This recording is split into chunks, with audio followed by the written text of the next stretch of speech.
The forgotten rifleman who broke the British Southern strategy. How one message changed everything. But here is what nobody tells you.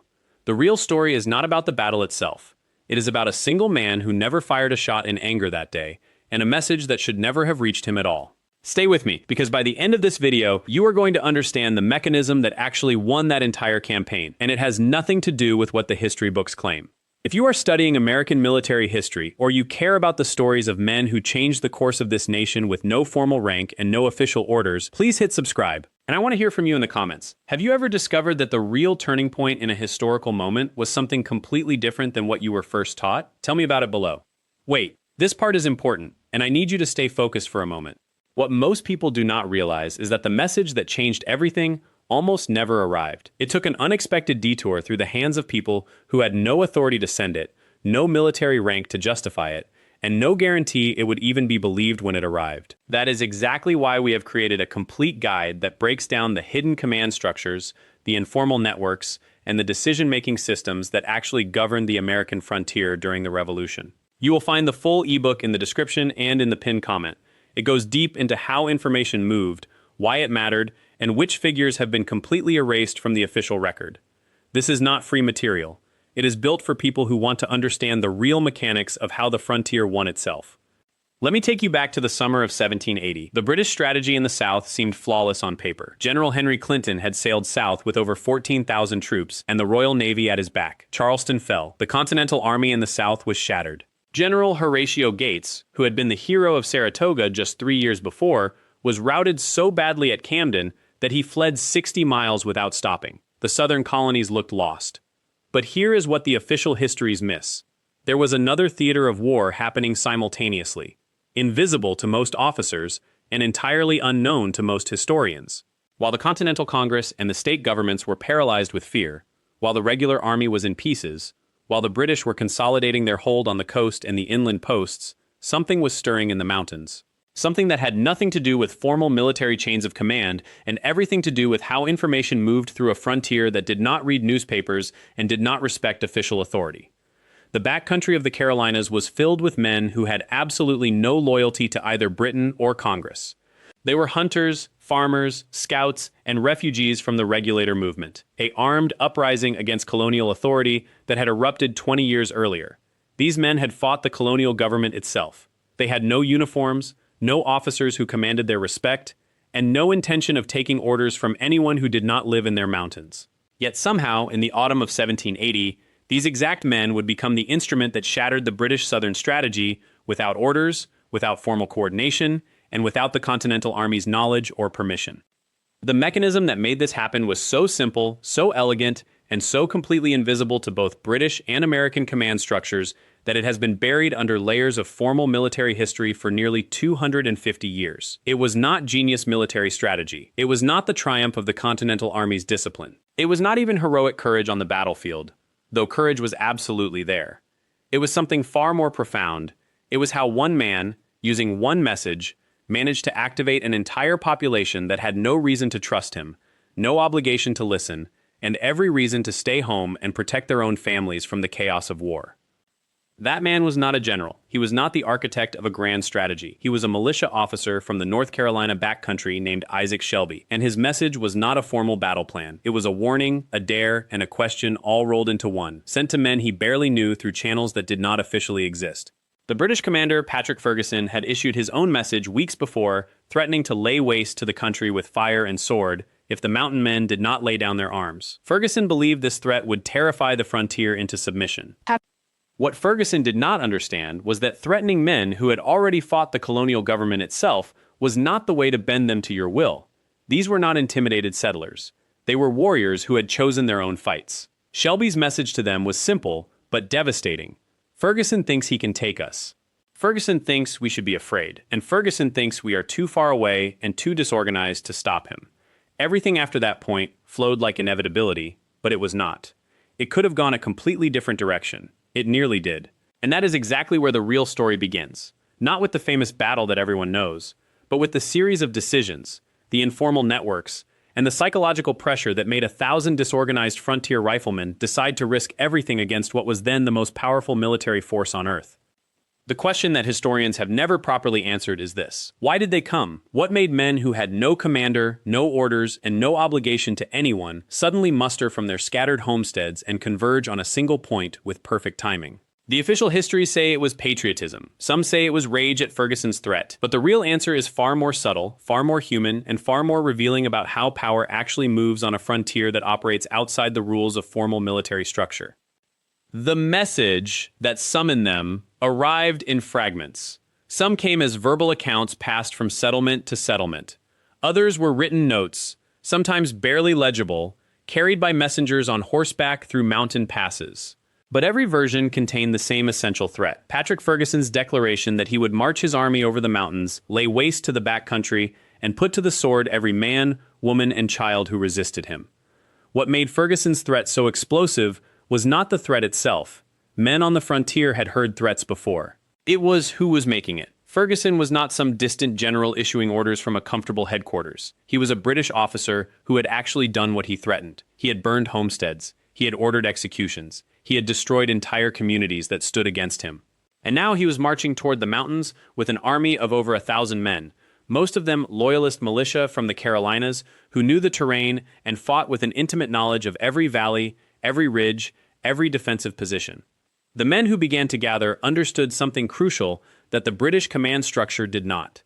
They understood that Ferguson represented not just a military threat, but an existential one. If Ferguson succeeded in reaching the backcountry, if he established his chain of posts and his network of loyalist support, the frontier would be permanently integrated into the British system of control. Local autonomy would end. The frontier way of life, independent, self-governing, suspicious of distant authority, would be crushed under the weight of military occupation. This is where the genius of the frontier response begins to emerge.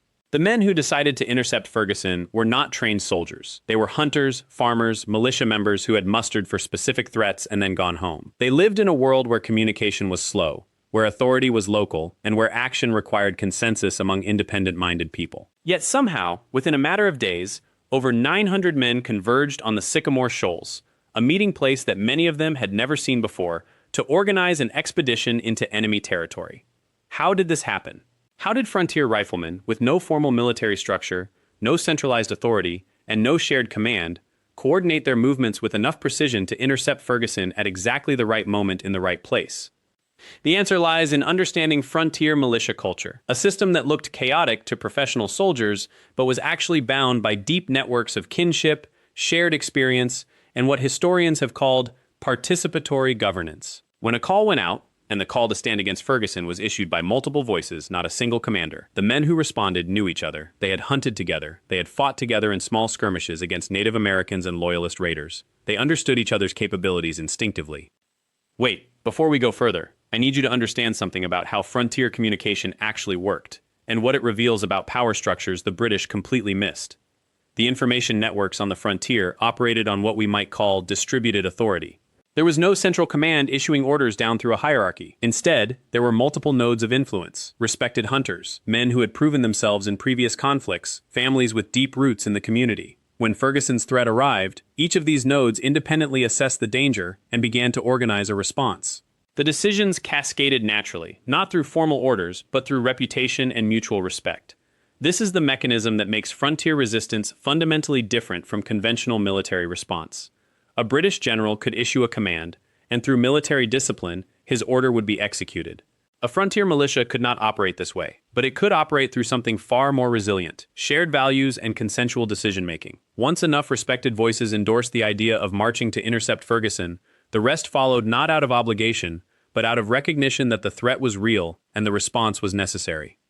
The lead voices in organizing this response came from multiple places. Some came from the Watauga Association, a group of settlers who had formed their own quasi-governmental structure in what was then disputed territory between North Carolina and the Cherokee lands. Others came from the Overmountain Men, militia companies that had mustered to defend their settlements against both Native American raids and Loyalist attacks. Still others came from militia units that had already fought against British forces in the region. What is remarkable is that these different groups, who might have competed for authority in normal times, recognized that Ferguson's threat transcended local rivalries. A message that was sometimes attributed to William Campbell, sometimes to other leaders, circulated through the settlements. It was not a formal military order. It was a call, blunt, urgent, and morally direct. It essentially said, if you are willing to stand against the British, be at this place at this time. And they came. Not all of them, not every able-bodied man in the region showed up. But enough came that within a matter of days, nearly 1,000 men had assembled, brought their own rifles, brought their own ammunition, brought provisions from their homes, and organized themselves into a cohesive fighting force capable of moving rapidly toward an enemy position. Here is the part that British military planners completely failed to understand. This was not a militia being activated by a government authority. This was a spontaneous uprising of frontier people who had decided that their survival was at stake. The difference is profound. A conscripted army can be defeated by destroying its command structure. A volunteer force driven by existential threat can be delayed, but it can rarely be stopped. Ferguson knew something was happening. He had sent messengers into the frontier to intimidate the population and to gauge the level of organization against him. Those messengers reported back that there was unrest, that men were gathering, that the backcountry was being stirred up against him. But Ferguson, like many professional soldiers of his time, fundamentally misunderstood what he was seeing. He interpreted frontier mobilization through the lens of conventional military thinking. He expected to see formal commands, formal structures, formal hierarchies. What he was actually seeing was something far more dangerous. Ordinary people deciding that defending their homes was more important than following orders to stay put. Before we continue deeper into the tactical problem that Ferguson now faced, keep this in mind for a moment. The guide that explores the complete mechanisms of how frontier resistance networks actually coordinated their movements, the signal systems, the trust structures, the decision-making patterns, that is available in the description and pinned comment. It goes far deeper into these patterns than we can here, showing you how distributed authority actually outmaneuvered centralized command at critical moments in Revolutionary War history. You can find it there if you want to understand the full architecture of frontier power. Ferguson's position was not geographically weak. Kings Mountain, where he chose to make his stand, was actually a strong defensive position. It was elevated, covered with dense forest, and defensible from multiple angles. But Ferguson's psychological position was deeply flawed. He believed that the frontier people were disorganized, that they had no real military capability, and that if he showed enough aggressive force and enough willingness to follow through on his threats, they would either surrender or scatter. What Ferguson did not anticipate was the arrival of nearly 1,000 men who had sacrificed their time, their safety, and their comfort to march toward him. These were not reluctant conscripts. These were not men pressed into service by a government. These were hunters and farmers who had decided that standing against Ferguson was necessary. And they had arrived, over the course of the preceding days, from every direction. The question of how they coordinated their final approach to Ferguson's position without being detected is one of the most impressive pieces of military coordination in all of Revolutionary War history. Ferguson had sent out scouts, but these scouts were loyalist militia who were unfamiliar with the forest tactics of the backcountry. The frontier riflemen, by contrast, had spent their entire lives moving through the very terrain where they were now hunting their enemy. They understood wind direction, they understood how sound carried through forests, they understood how to move without being seen. By the evening of October 6, 1780, over 900 frontier militia had encircled Ferguson's position. They did not announce themselves, they did not send emissaries, they simply appeared, a ring of riflemen, each one armed with a weapon that, in the hands of a skilled marksman, was more accurate and more reliable than anything in Ferguson's arsenal. Ferguson finally understood what was happening. He was trapped. More than that, he was outnumbered, and the men surrounding him were not soldiers under his command. They were free people who had come to stop him. Ferguson sent out a final message. He announced that he would march out with his army, that he would bring with him his field artillery, and that if the frontier riflemen did not disperse, he would lay waste to their country with fire and sword, and put to the sword every living creature in them. It was a last, desperate attempt at intimidation. It was also a profound miscalculation. The men surrounding him were not intimidated because they had already decided what was at stake. They had already accepted the risk. They had already made the choice to fight. Ferguson's threat did not change anything. It only confirmed what they already believed, that Ferguson would do exactly what he said he would do if given the chance. And so, on the morning of October 7th, 1780, the frontier riflemen tightened the circle. They waited for Ferguson to come out, and when he did, the battle that followed lasted less than an hour. This is where the narrative becomes crucial to understanding what actually happened and why it mattered so much more than any conventional historical account has suggested. The message that brought these men together was not a formal military order. It was a human message. It was a call that transcended the normal chains of command because it appealed to something deeper than military discipline. The understanding that some things are worth defending with your life, and that a government powerful enough to take away your freedom is a government you must resist, regardless of the cost. The forgotten part of this story is not Ferguson. Professional historians know who Ferguson was and what he did. The forgotten part is the mechanism, the actual social and communicative process that allowed nearly 1,000 disorganized men to achieve perfect coordination against the most powerful military force on Earth at that moment. That process, that mechanism, is what actually changed everything. Before we continue, keep this in mind for a second. The Continental Congress in Philadelphia had no idea what was about to happen. General Washington in New Jersey had no orders to give. Nobody in the formal military hierarchy authorized what came next.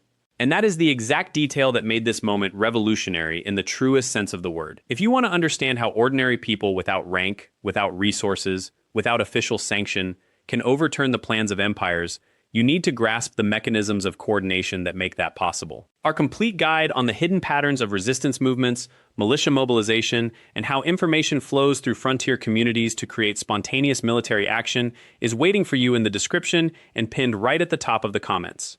That guide breaks down the social networks, the trust structures, and the communication protocols that actually worked in 1780, the kind of knowledge historians have mostly overlooked. You can get it now if you want the full picture. Let us trace exactly how the message traveled. On September 25, 1780, Ferguson sent out his ultimatum through a messenger named Samuel Phillips. This was not a general broadcast. This was a calculated psychological weapon delivered by a single man to a specific group of people Ferguson knew would understand its significance: the Watauga Settlement Militia and the Over Mountain Men, frontiersmen who lived beyond the spine of the Appalachian Range, in what is now Tennessee. Ferguson's exact words were these. He told them that if they did not submit to British authority, he would march into their country with fire and sword, and he would lay waste to their lands with such destruction that the world would not recognize where they had stood. This threat was designed to terrify them into compliance. Ferguson believed, genuinely believed, that these scattered, unorganized frontier families would see the futility of resistance and surrender. What he did not understand was that he had just sent the message that would destroy him. The Over Mountain men were not intimidated. They were insulted, and they were united. These were men who had already survived journeys across the mountains that would kill lesser people. They had defended their settlements against Cherokee raids. They understood hardship in a way that European soldiers trained on parade grounds could never grasp. When they received Ferguson's threat, something extraordinary happened. Instead of running or hiding, they began sending runners across the ridges and through the valleys. Each runner carried the same essential message: we have been threatened, we are gathering, come now, bring your rifle, bring powder and lead, come immediately. The communication was not official. There were no printed orders, no military commissions, no formal requisitions. It was word of mouth passed through family connections, through church networks, through trading post gossip, through the social structures that held frontier communities together, and it worked with astonishing efficiency. Over the course of just 10 days, roughly 900 men had assembled at Sycamore Shoals. 900. These came from scattered settlements across what would become eastern Tennessee and western North Carolina. They were not regulars. They were not even militia in the formal sense. They were farmers, hunters, blacksmiths, fathers, and young men who owned their rifles and knew how to use them, because their survival had always depended on it. Many had fought in Lord Dunmore's War just the year before, an Indian war that had brought together exactly these same men for exactly this same reason: a shared sense that their homes were under attack. But here is the part that historians have largely missed. There was no central command structure making this happen. There was no general issuing detailed orders, there was no supply chain, there was no quartermaster. What existed instead was something far more powerful and far more fragile: a distributed network of trust and communication that allowed 900 individuals to become an effective military force through their own understanding of necessity. The men selected leadership on the spot. William Campbell, a Virginia militia officer with actual military experience, emerged as one commander, but he was not given absolute authority. Instead, the Over Mountain men operated through a form of consensus that honored both expertise and the opinion of the individual fighters. Hunters who knew the mountains could argue with officers about the best route. Men who had fought before could voice their tactical opinions. This was not how the British Army functioned. It was not how even the Continental Army typically functioned. But it was how these men had always made decisions in their communities, and it worked. Ferguson, meanwhile, was moving his forces into position. He had roughly 1,100 men under his command, mostly loyalist militia, not regular British troops. Ferguson himself was a captain of the 71st Highlanders, a professional officer with a genuine military record. He had served with distinction in previous campaigns. He had invented the Ferguson rifle, a weapon so advanced that it would not be matched by mass-produced British rifles for another 20 years. By any conventional military measure, Ferguson had the stronger army. He had better training. He had discipline. He had the authority of the crown behind him. What he did not have was the thing that mattered most. He did not have the trust of the people he was trying to defeat. And this brings us to the crucial point that separates this story from every other military narrative. The over-mountain men were defending something far more immediate and tangible than abstract ideals of independence. They were defending their families, their settlements, their right to exist unmolested on the lands they had claimed and built upon. When Ferguson threatened to lay waste to their country, he was not making a political threat. He was making a personal one, and he was threatening to do it to men who would never surrender. By early October, Ferguson had learned that a substantial militia force was assembling against him. His response was to move his army to a position of strength. He chose Kings Mountain, a low ridge in South Carolina near the border with North Carolina. The position had tactical advantages. It was elevated, it provided good sight lines in multiple directions, and it allowed Ferguson to anchor his flanks on terrain that would be difficult for mounted cavalry to exploit. Ferguson established his battle line across the crest of the ridge.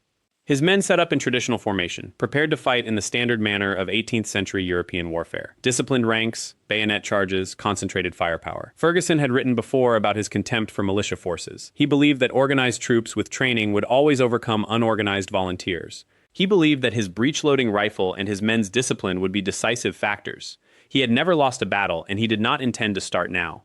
What Ferguson failed to understand was that Kings Mountain was a terrain where European-style discipline would be a liability, not an advantage. The over-mountain men arrived at Kings Mountain on October 7th at dawn. They came from multiple directions, some from the south, some from the west, some moving to flank the British positions from the north.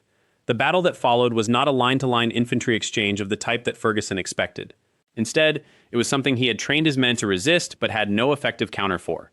American riflemen using the terrain as cover, firing from behind rocks and trees, moving between positions, never presenting a concentrated target. The over-mountain men were not soldiers in the formal sense. They did not wear uniforms. They did not march in rank and file.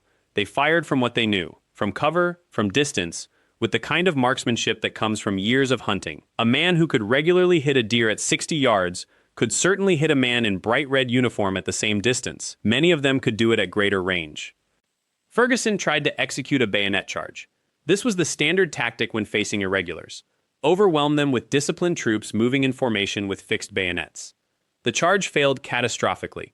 The over-mountain men had no intention of standing in a line to receive it. They fell back, firing as they went, then reformed and fired again from new positions. Ferguson tried again. The second charge met the same fate. The entire engagement lasted approximately 1 hour. When it ended, Ferguson was dead, killed during the final moments of the battle. Somewhere between 100 and 150 of his men were killed in action. Over 800 were captured, the rest fled. The over-mountain men had suffered fewer than 30 casualties. In the immediate aftermath, word of the victory spread through the backcountry like electricity through copper wire. The British seemed not invincible. They could be beaten, and they could be beaten by men who were not continental regulars, who had no formal training, who had simply decided that some things were worth fighting for and organized themselves to do it. This victory had massive strategic consequences. Cornwallis, who had been pushing confidently toward North Carolina and Virginia, suddenly had to reconsider his entire strategy. The southern backcountry was not pacified. The loyalists he had expected to rise up and fight alongside the British were not materializing in the numbers he had anticipated. Instead, the militia forces opposing him kept growing. Kings Mountain became the turning point of the southern campaign. Within weeks, Cornwallis abandoned his aggressive push into the backcountry. Within months, Washington had sent General Nathaniel Greene to take command of the Southern Continental Army. Greene used the militia forces, the same kinds of men who had gathered at Sycamore Shoals, as part of a sophisticated military strategy that would eventually force Cornwallis to retreat to the coast and eventually to Virginia, where the final British surrender at Yorktown would occur just over a year later. But the strategic importance, while significant, is not the deepest part of this story. The deepest part is simpler and more human. The over-mountain men had demonstrated something that threatened the very core of British imperial authority. They had shown that ordinary people, without formal military structures, without official orders, without even being part of the Continental Army, could organize themselves into an effective fighting force. They had done it through social networks that already existed, family connections, frontier partnerships, shared experience, and shared values. They had done it quickly, they had done it successfully, and they had done it in a way that the British military hierarchy could not anticipate or counter. This was not a small political or military fact. This was revolutionary in the deepest sense. This meant that the British could not simply defeat the Continental Army and declare victory, because there would always be more people, ordinary people, frontier people, people with rifles and knowledge of terrain, who could organize and resist. The British could win battles, they could occupy territory, but they could not occupy the minds and hearts of a distributed population that understood how to organize resistance. The forgotten part of this story, the part that actually changed everything, was that these men had figured out something that military academies in Europe were still decades away from understanding. That, in an age of rifled weapons and dispersed populations, the future of warfare belonged not to the side with the most centralized command structure or the most discipline, but to the side that could most effectively mobilize and coordinate the energy and commitment of ordinary people. The message that brought the Over-Mountain men together was not a written order from a distant general. It was a direct threat to their homes. And the response it triggered, the rapid, organic, distributed mobilization of nearly 1,000 fighters, was something no military hierarchy could have created, and no military hierarchy could have stopped once it started. Ferguson had threatened to lay waste to their country. What he did not realize was that he had just activated the mechanism that would ensure his defeat, and ultimately, the defeat of the British strategy in the South. This is the secret I promised you at the beginning. Ferguson was not defeated by superior numbers or better tactics. He was defeated by understanding something fundamental about his enemy, and then ignoring it completely. When Ferguson sent that threat across the mountains, he was not simply provoking soldiers. He was not triggering a chain of command. He was awakening a population. And in that single moment, when he decided that intimidation could replace strategy, he revealed the one vulnerability in the entire British Southern strategy that no redcoat, no cannon, no ship in Charleston Harbor could defend against. The British had come south believing in a simple equation: destroy the Continental Army, and the people would accept the Crown's authority. They had numbers, they had discipline, they had professional soldiers who had defeated every organized force they faced. What they fundamentally miscalculated was this: in a war where your opponent's greatest resource is not his army but his conviction, threats do not suppress conviction. Threats amplify it. The Over-Mountain men had something that could not be purchased, could not be impressed into service, and could not be broken by defeat in a single battle. They had a reason. Ferguson gave them one when he swore to devastate their homes, their families, their way of life. And from that reason flowed everything that followed: the urgent messengers, the night rides, the gathering at Sycamore Shoals, the climb up Kings Mountain, the 65 minutes, the victory. What Ferguson had stumbled into, without fully understanding it, was a principle of warfare that would only crystallize over the next 2 centuries. In an age where ordinary people could be armed and mobilized quickly, the side that could inspire mass commitment would eventually overwhelm the side that relied on hierarchical control. The British Army was perfectly engineered for a different kind of enemy, one that fought in formation, surrendered cities when surrounded, and recognized authority when properly demonstrated. But Ferguson was not facing that enemy. He was facing something far more dangerous: a people who had decided they would rather fight and die than accept humiliation. The message, that single threat delivered by messenger, became the mechanism that transformed the Southern theater of the Revolutionary War. It was not dramatic. It was not celebrated in the dispatches that traveled back to London. No general received a medal for it. But it worked. After Kings Mountain, the momentum shifted. American militia units began to move with confidence they had not felt in months. The British garrison commanders in the interior grew nervous. Supply lines became less secure. Cornwallis, who had been pushing inland with such aggressive confidence just weeks earlier, found himself increasingly isolated and dependent on lines of communication that the frontier militia could harass, disrupt, and slowly strangle.